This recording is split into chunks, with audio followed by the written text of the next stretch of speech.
ng pinost ko sa Facebook.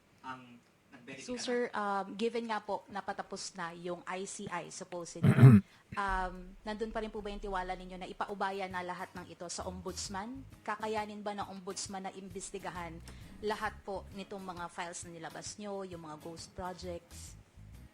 Tuloy-tuloy po ako magbibigay ng aking mga simultaneous na pahayag tungkol sa mga bagay na ito. Lalong-lalo na po pag binibigyan ako ng airtime dahil sa mga pahayag ng iba. Sir, last na lang po on my part. Nakausap niyo po ba ulit ang House leadership para po, kanina po sinasabi rin niyo you're calling for the investigation po. Meron na po ba kayong follow-up na pakikipag-usap sa House leadership para po mapukpok po itong investigasyon nga po na inyo pong hinihiling? Well, first, I'm thankful that we can use the House Media Center again because I was thinking we'll actually do this by Zoom. So maraming salamat po sa House of Representatives. Hindi po ako nakapag-usap sa House leadership tungkol dito. But alam kong nakakarating sa kanila ang mga sinasabi ko at kung papaano naman nag-a-adjust ang direksyon ng investigasyon the more na may mga nagsasalita sa publiko tungkol dito. Kasi mabuti nga na nagsalita hindi lang ang Senate Blue Ribbon Committee, pati ang Public Accounts Committee na dapat ipasupina ang mga files na ito. Alam nyo, ang gusto ko lang talaga ay mangyari ito. Hindi na ako ang magsiwalat nito. Basta nangyayari ito, tahimik ako. At nung nagsalita ang iba na isupina yan, hindi naman ako nag-ingay na, buti nga na, sinabi nila isupina. Hayaan natin sila, let them get the credit for it. Dahil ang gusto natin, lumabas ang katotohanan and let them take the lead. Sir, may I get your thoughts on the impeachment complaint filed against the President?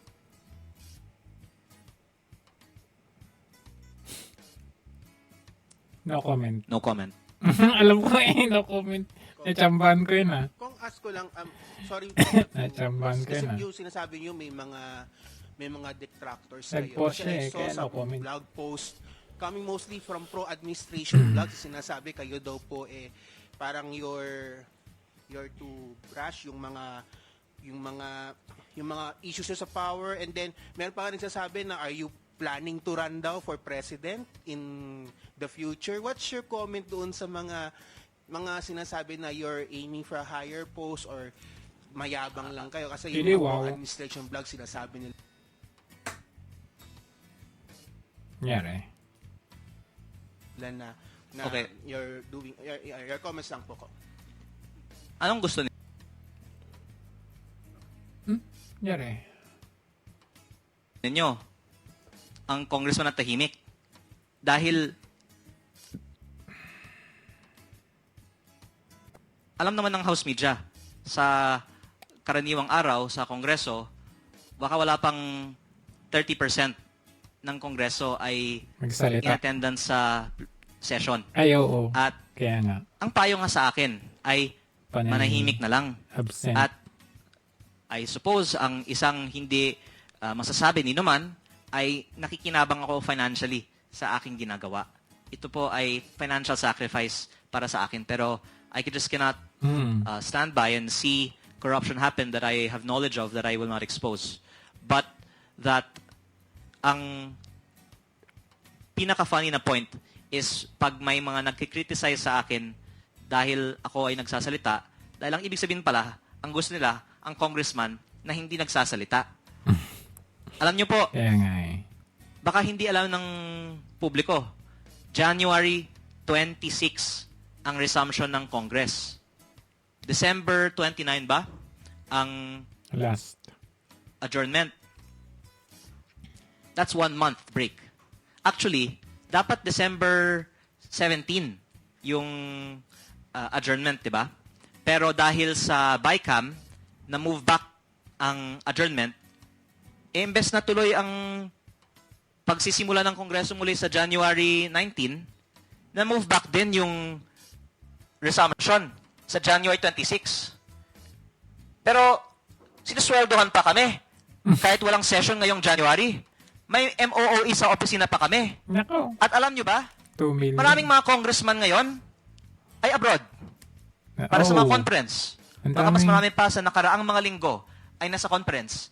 At baka mahigit kumulang 1.5 billion pesos ang travel budget sa 18.58 billion pesos na Wow. MOOE ng Kongreso.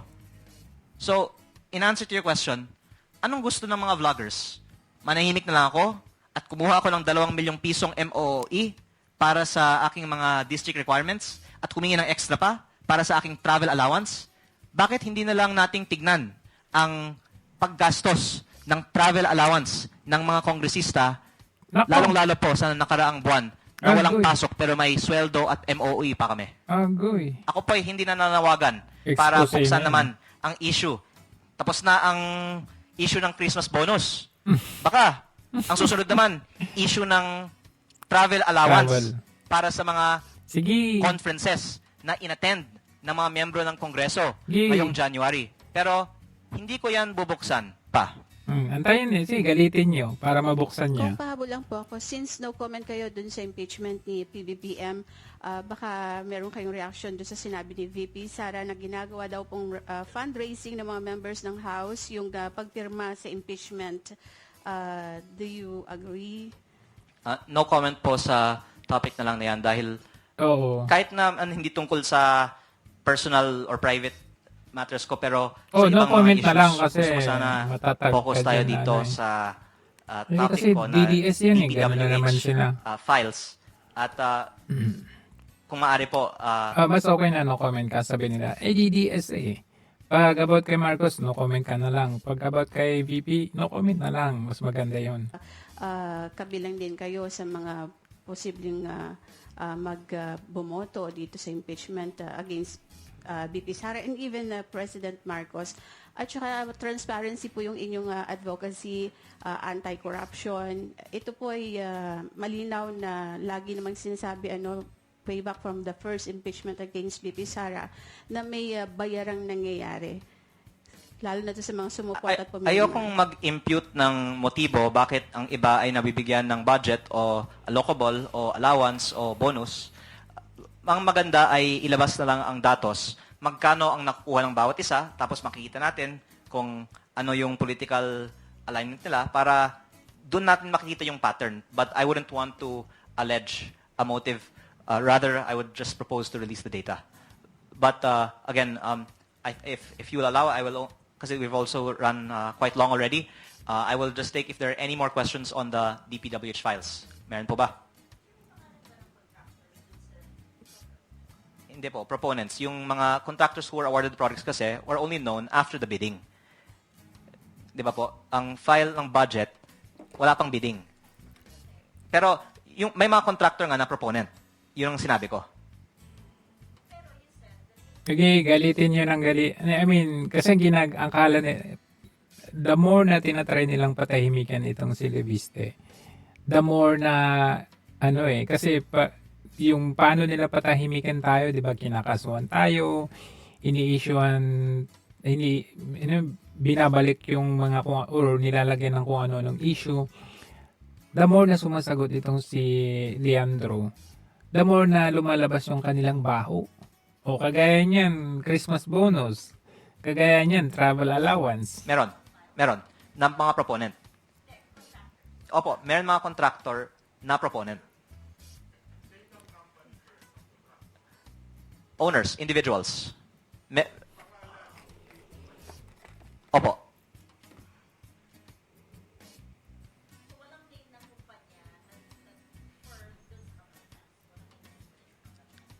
Opo, yung sinasabi ko nga ay may mga names of individuals who are contractors, politicians who are contractors, and mga groupings of projects na may pattern na napupunta sa mga kumpanya ng isang grupo ang mga groupings na ito.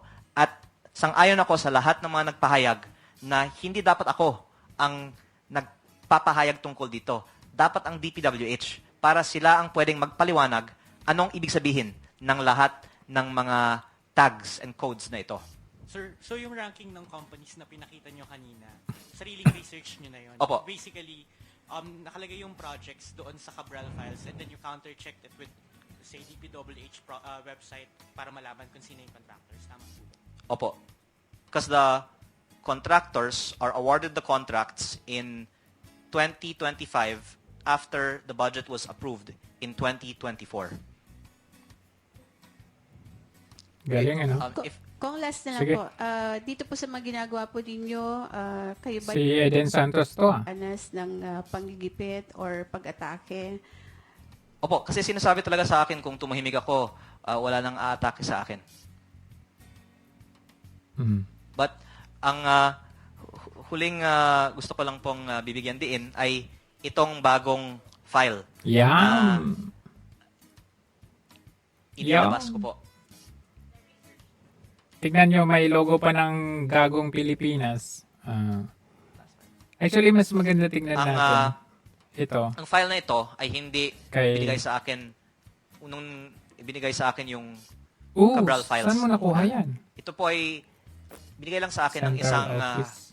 concerned source Nakaw! DPWH Patay tayo dyan. dahil sa mga isinisiwalat ko tungkol sa mga proyekto ni Congressman Garjola. Garjola.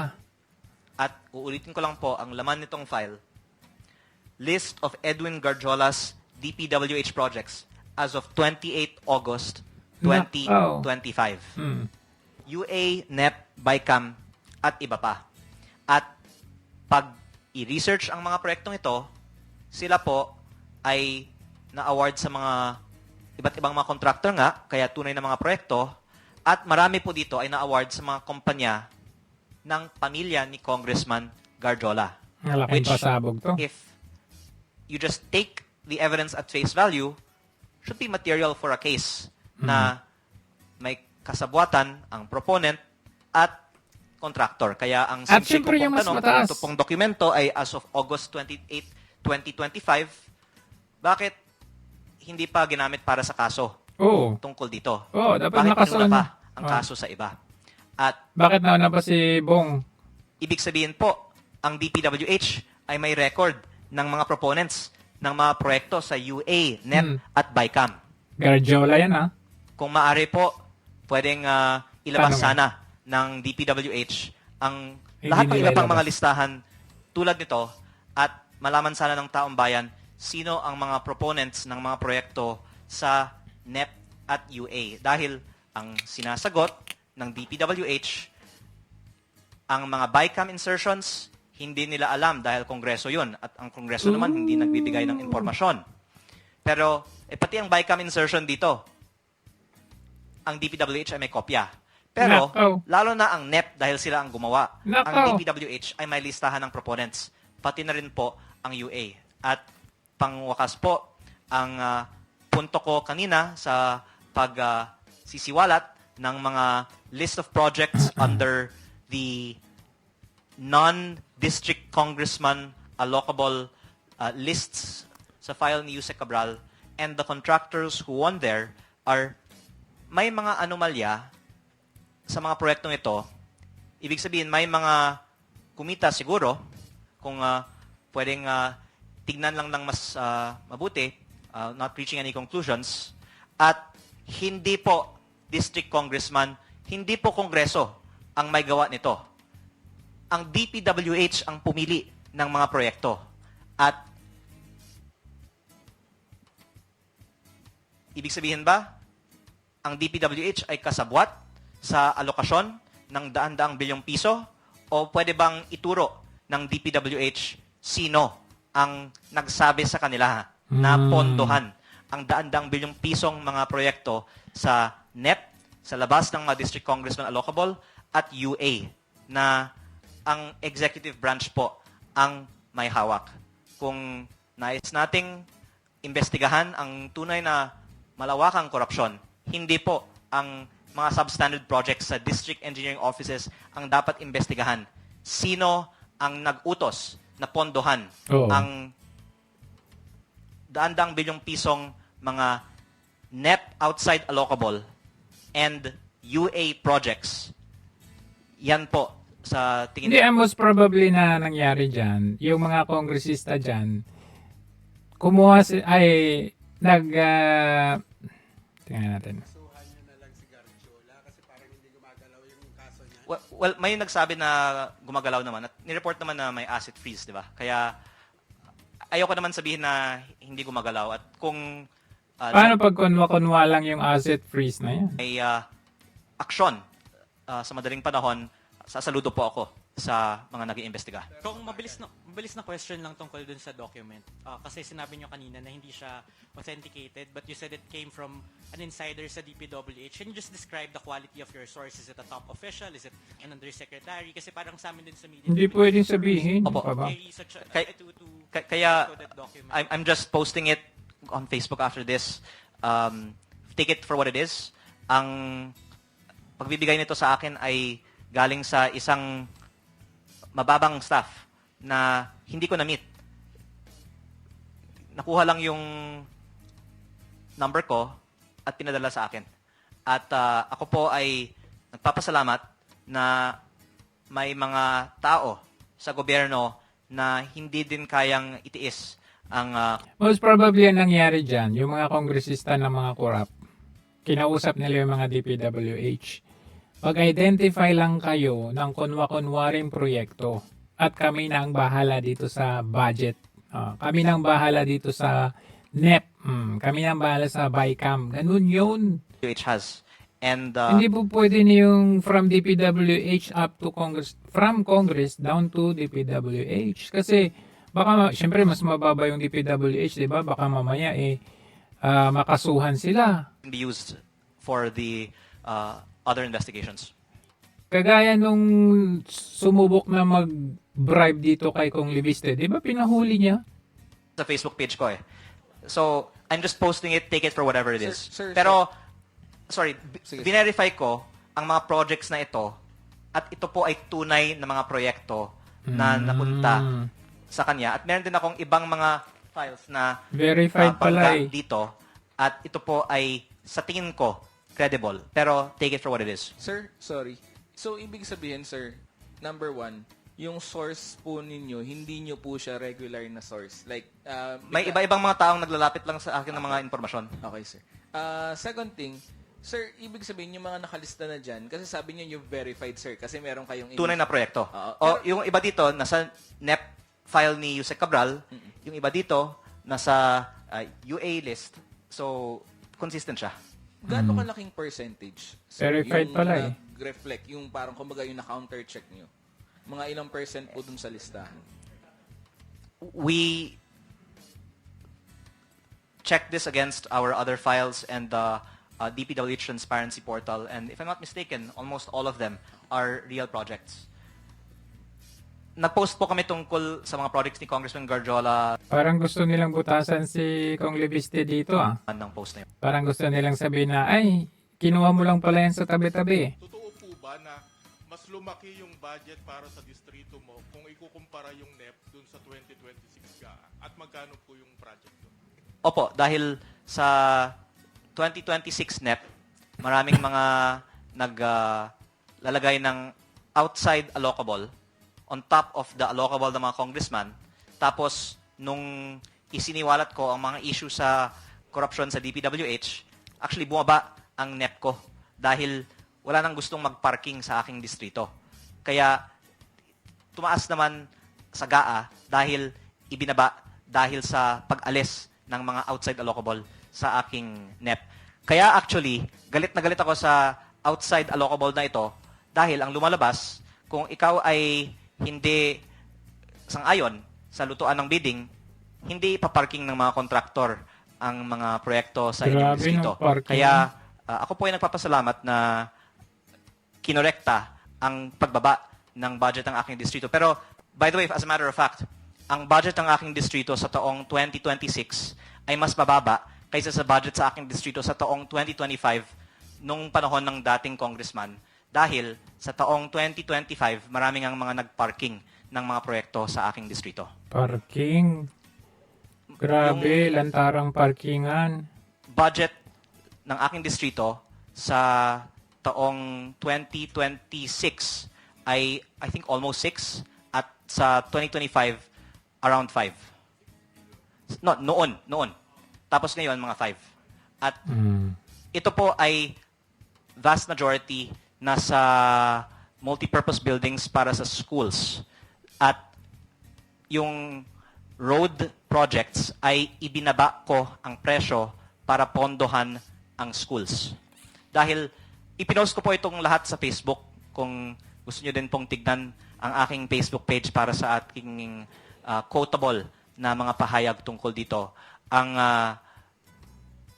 dinagdagan ko ang budget para sa schools. Wala akong dinagdagan kahit anong project na hindi multipurpose building o patubig o school na inirequest ng lokal na pamahalaan o barangay dahil ang aking distrito ay nasa top 10% in terms of population sa buong bansa at kaya paulit-ulit ako tungkol sa budget allocation issues dito dahil luging-lugi ang mga malalaking distrito at ang Calabarzon sa current budget allocation. Actually, alam mo, walang mapapala talaga si Kong Leviste dito, no? Kasi, biruin ninyo, may business siya. Ngayon, ang nangyayari sa may mga businesses ngayon, kailangan nilang umayon at maghimod puwet kay Marcos Jr. Kasi kung hindi, malalagay sa alanganin yung kanilang mga business. Pero itong si Kong Leviste, instead na makiayon sa ginagawang kalokohan ng bangag administration na ito para hindi malagay sa alanganin yung kanyang assets, mga businesses, hindi kabaliktaran eh. Kumbaga, wala talaga siyang mapapala dito. But sa kabila ng lahat, sa kabila ng mga danger na pwede niyang maabot dito, ginagawa pa rin niya ito. So that's the biggest thing that the people na makukuha sa kumbaga ang mga tao ang makikinabang dito sa laban niya na ito. Kaya nga alam niyo sa mga inilalabas niya nito ngayon, masasabi ko na delikado ang buhay nito eh. Kasi hindi natin alam niyo yun, kung nakaya niya nilang gawin yung kay Cabral o yung mga iba kuno na namatay na lang, alam mo yun, mga deaths na biglaan na hindi na maipaliwanag paano sila namatay, pwede nilang gawin dito sa kanya. Ito po ay makakatulong sa mga probinsya katulad ng Batangas na for a long time hasn't gotten its fair share of the DPWH budget. So anyway, Kayo po ba yung nag-request na itaas sa GAA? Ako po ay nagsasubmit ng mga requests para sa mga classroom buildings sa aking distrito. Yes, at lilinawin ko lang po na lahat po ito ay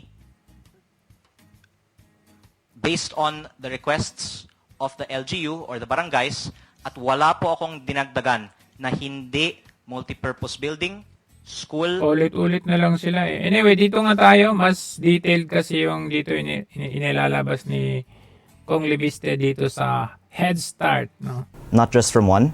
And of course, it's a vague threat of kung ano pang mangyari sa akin, hindi natin masasabi. But that I think it's clear that there are multiple angles of attack on me, not just from one.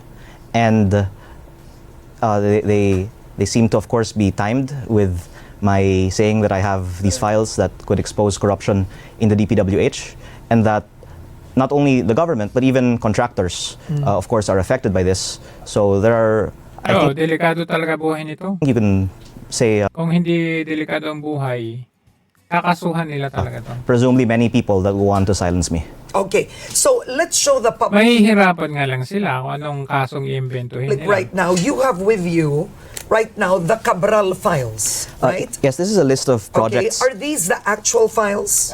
This is a list of 161 billion pesos of projects. Okay. That From the Cabral files? yes, that come from the files that are tagged in a way that are not for congressmen or senators, but for other codenamed proponents. Okay, so May for code example, name pa. because the public can't see it now, but May code name pa give me talaga. an example here of a questionable allocable. Oh, there's 8 billion here under OPES SAP. So that would be Office of the President, Executive Secretary, Lucas Bersamin. SAP, right? Is that correct? Special Assistant to the President. Okay, so 8 Lagdameo. billion pesos were set aside for the OP, the ES, and the SAP. Parang may F1 din yun Parang F1 First Lady yun. In what year? 2025 NEP. Okay. And most of these projects ended up in the General Appropriations Act. The biggest one is actually in my district, which is around 4 to 5 times overpriced. Around 60% of the projects are flood control. And I can say that because they're anomalous, certainly someone made money from them. And it is worth investigating who really proposed these projects to find out who made money. I believe the statements of ES Bersamin that he has nothing to do with these projects. Why do and you believe him? He called for an investigation. And SAP Lagdameo also said he has nothing to do, and his office has nothing to do with these projects. And So, bakit may ganun? it is even more than important for us to know who convinced the DPWH to accept this 8 billion pesos of projects. Secondly, there is here Let's show it on screen. 10 billion pesos of projects Okay. tagged under F1.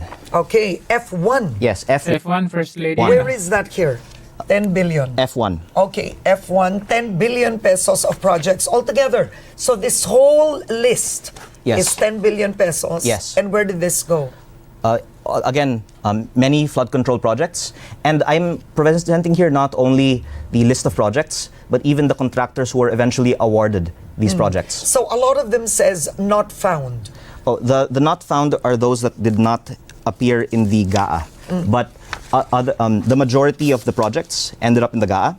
And many of the contractors actually are some of those that are Okay. notably spotlighted in the media. So I think the contractors would know how these projects ended up in the budget if only they would speak out about this. Okay, now Representative Leviste, you had some lawmakers say that you are not equipped to actually interpret this data.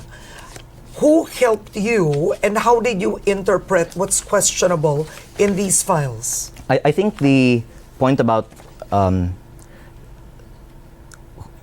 who discusses the data is in regards to the official release of the data, which should come from the DPWH. And I fully agree that the DPWH should be the one that is releasing this to the public and Hindi nga nila explaining to ilalabas. people who the rest of these tags in the budget are, so that it's not just me speculating about this, but the official response during the Monday Senate Blue Ribbon Committee hearing is it is with the Ombudsman, and the NBI is doing a forensic analysis, so we will presumably wait for the forensics to be finished. Forensic. That is why after the Blue Ribbon Committee hearing and having given the chance for it to be officially released, I saw that no one objected, so I posted it on my Facebook page with a caveat that this is unofficial because it's not coming from the DPWH. Okay, so let's start first with this.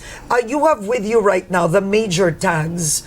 Before I ask you about why you got the data, the files, etc., based on the Cabral files that you have, are these all the files on the table right now, if you can show No, it correct? I handed over to the Senate Blue Ribbon Committee on Monday around 500 pages from the 500 files. pages. So what are these on the Dami, table ah. specifically? A part of the files? Yes, a part of the files that are not identified as being proposed by the district congressman. Okay, so these are what you would describe as questionable files. I think that Questionable amounts. there are presumptions by others, not coming from me, that there's corruption across the DPWH, and a project that is proposed by the district congressman would pertain then to something that they did. But if it is a project that is not tagged under the district congressman, from the Blue Ribbon Committee hearings, it appears that it is a proposal of leadership. Okay. And some of these projects are in fact tagged as leadership. Okay, so I want to show this so it's easy for the public to understand. So these are the major tags that you're questioning in the 2025 budget. So the Allocable allocable is 401 billion, which is Grabe. clearly based on our practice in Congress, what the district congressman can amend. Okay. All right. So these went to several congressmen. Well, it Is went that into the correct? DPWH projects. Okay. But the point is that the district congressman can amend it. Okay. So what is Bini 10? Meaning this has been allocated to a Bini 10? Well, that's what I wanted to ask Secretary Bonoan, and he said he doesn't know because Yusek Cabral made the files. So Bini 10, it has 6 billion pesos. Yes, there are here a list of projects under Bini 10, which are mostly flood control. And again, But what province? all over the country. So do you know who the proponent is of Bini 10? Well, for example, here there's 5 road projects in Batangas awarded to the company of the family of Congressman Garjola from Bini 10. Okay. And Okay. again, these are being funded with public money, so we should know why, on top of the typical allocation, the DPWH Garjola. approved these projects as allocations. Okay, what is BIP on top that has 33 billion pesos? I think that is the additional budget given at the request of some congressmen. So when I looked at the list of projects, they are not centralized or highly concentrated. They're quite widely dispersed. So it might be allocations for the district congressmen. Okay, what is Senti 2025? Ang daming pera pala ng Pilipinas, ano? It is so disturbing that in the budget, the allocations are described in this manner. So this Patago eh. tag of Senti 2025, actually I discussed on your show in November, Yeah. contains 20B that is under Senti 20, where almost all of the projects were awarded to companies linked to Congressman Garjola. Garjola lahat. And then the Senti Garjola na tropa ni Marcos. Hila Romualdez. 80 in the remainder of the Senti 2025 were awarded to other large contractors in a way that makes it appear, I'm not reaching any conclusions, but Grabe no. Kung ito, total niya 721 billion, almost 1 trillion. it makes it appear like there is some pre-arrangement or pre-ordering of contracts in the DPWH budget. Grabe. So Okay. if there is possible corruption in the allocation of budgets and kickbacks resulting from them, the question I'm simply asking is who got the kickbacks? Okay, and this is 100 billion. To get the kickbacks. Baka si Bong Revilla. Kasi nandun na, nakulong na. Is this correct? Yes, and 100 billion pesos. This And- is in the billions, right? yes, and I have here the list of the projects, and it's also posted on my Facebook page. Okay, yeah. And where did this Senti 2025 go? A bulk of the projects. Oh, Oriental Mindoro. Okay, these areas, Flood these are control. some questionable. These are many Yeah. of the same projects that are being investigated by the ICI and the Ombudsman. Okay. And all that we're finding out from this list is that not only was there possible corruption in the project, but also in the allocation of the budget in the central office. Okay, what is F1? F1 is First 10 Lady. billion pesos allocation. F1 goes to Si what First Lady province? F1 is all over the country. Okay. And again, the list of projects is posted on my page. Okay, but here it says a lot of it is Isabela, right? You can see it, F1. Okay. Si FL Lisa yan. Isabela, a lot of it is Isabela. That's all for 2025? Yes, and I really don't want to be the one to, as you said, interpret this information. Yeah. I'm asking the DPWH to be the one to explain who proposed all these projects into the budget. Okay, First Lady. and one prio is 20 billion. Yes, I think, based on my recollection, those are major Yeah. multi-year projects. And there's also some that are military bases. There are some that are Yeah. EDSA rehab. So the ones that I've highlighted are the ones that appear anomalous or have a lot of flood control. Okay, but it's clear that Undersecretary Cabral uses codes. And apart from these tags, there are also names next to some of May these senators, ilan? 25 billion? projects, but others don't. They just have codes. That's right. Okay, all right, so these are mostly codes like Sandy. I mean, it sounds like a personal name completely. 1, 2, Si Sandro Marcos yan. 3, 4. That Sandy has 14 billion? Sandy. What is Sandy? Sandy Marcos. I think that's the Maharlika Highway. From my recollection of the files, the Okay. Oh, ilan yung... Sandy products of the Maharlika. Ilan yung Sandy? 20 billion. Tapos sabi nila ngayon, aayusin na natin yung Maharlika Highway. Ngayon lang, pero meron na palang budget, no? Last year pa may budget. Highway. Okay, so 14 billion went to the Yeah, so Maharlika I would say Highway. something like that is less anomalous than the lists that are mostly flood Okay. control. All right. So, Representative, what is questionable for you Well- with these amounts? I mean, clearly the 2025 budget is questionable in itself. Can I share one Sure. more document that is the first time that I am publicly disclosing Okay. this? This is another document that was given to me that contains list of Edwin Garjola's DPWH projects Okay. and breaks it down based on 2023 unprogrammed appropriations, Tapos na ba? NEP, BICAM, 24-25. Okay. And let's, tapos this na. document is from the DPWH. This is a file that was given to me, but I have not verified it myself. Ilan to? Okay. I am just sharing it for the But given to information you of the by public. the DPWH 22 billion. source. This is something that I would like to clarify. I do not only have one source because after I have shown that I am releasing these things to the public, the other people in DPWH are also giving me additional information. Okay. So go ahead, explain this. So this is a list of projects that purportedly were proposed by Congressman Edwin Garjola in the UA, the NEP, and the BICAM. And Go ahead. yeah, in this list that I published on Facebook, we added to the table the contractors that were eventually awarded the projects, and many of them are to the companies that are owned by the family of Congressman Garjola. This document is dated August 2025.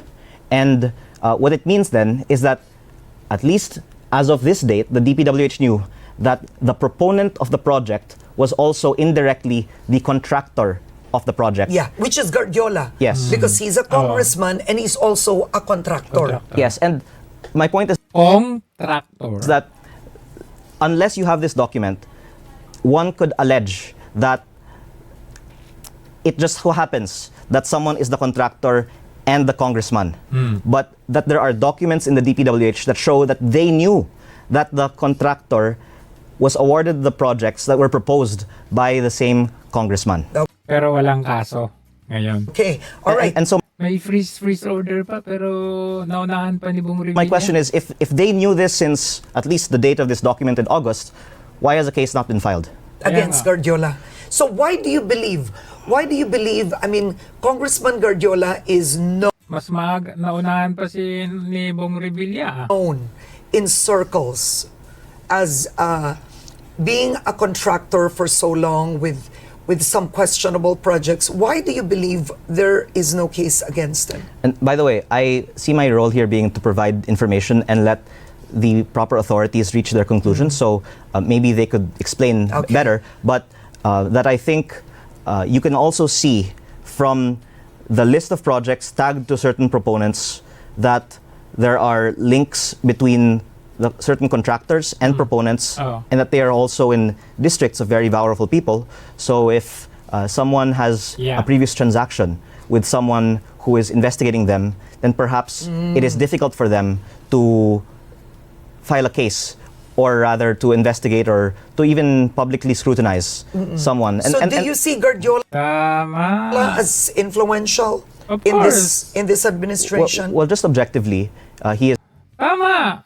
Oh, paano ka yung mismong kuno na nagpapaimbestiga. Oh, sabi mo, yan naman kayo. Oh. Tapos nag-put up ng ICI. Tapos sasabihin, we will follow where the evidence will lead us. Oh. Pero sila pala talaga yung involved. So kung yung mga nag-iimbestiga,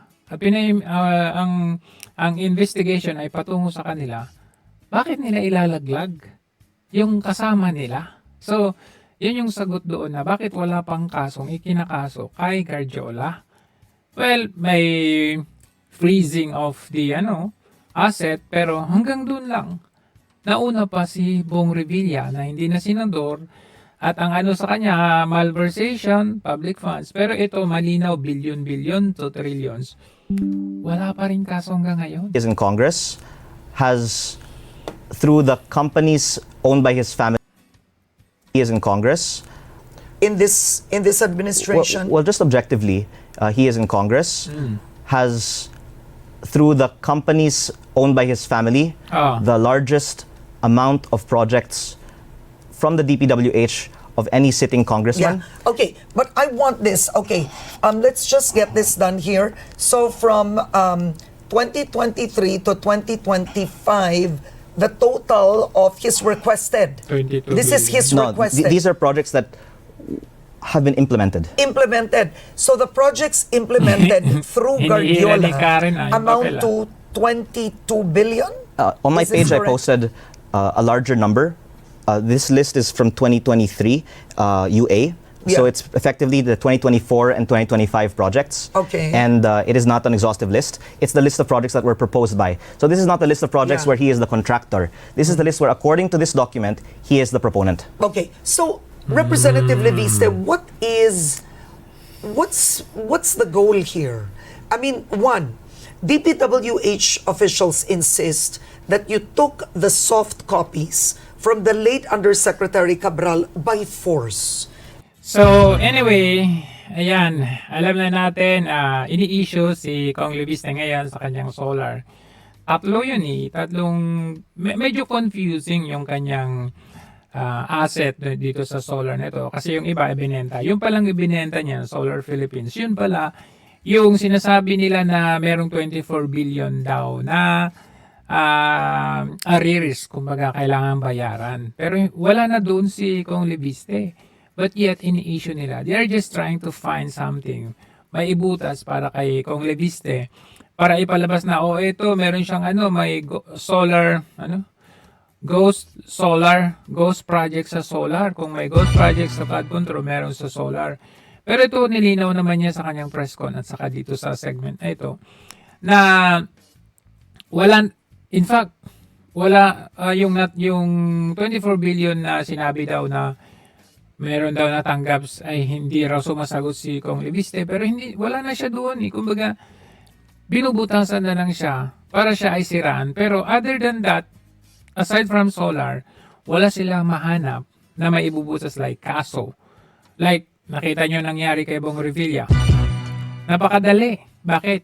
May history. Pag sinabi, mayroong kickback to, napakadali. Jingo Estrada, baka susunod yan kasi may history. Ganun din si Senator Joel Villanueva, may history din yan. So, napakadali. Pero ito, hindi nila mahanapan ng butas. In fact, mas maganda na ganyan ang ginagawa nila sa kanya. Kasi the more na magsasalita, giving him the airtime, the venue para magsalita at maglabas, i-depensa ang kanyang sarili by, like for example, sabi nila, ito ka. Sa anong ilalabas ni Kong Leviste, buti ako, nandito ako, nagtatrabaho. Yung iba nasa abroad. Baka gusto nila malaman kung magkano yung travel allowance nila.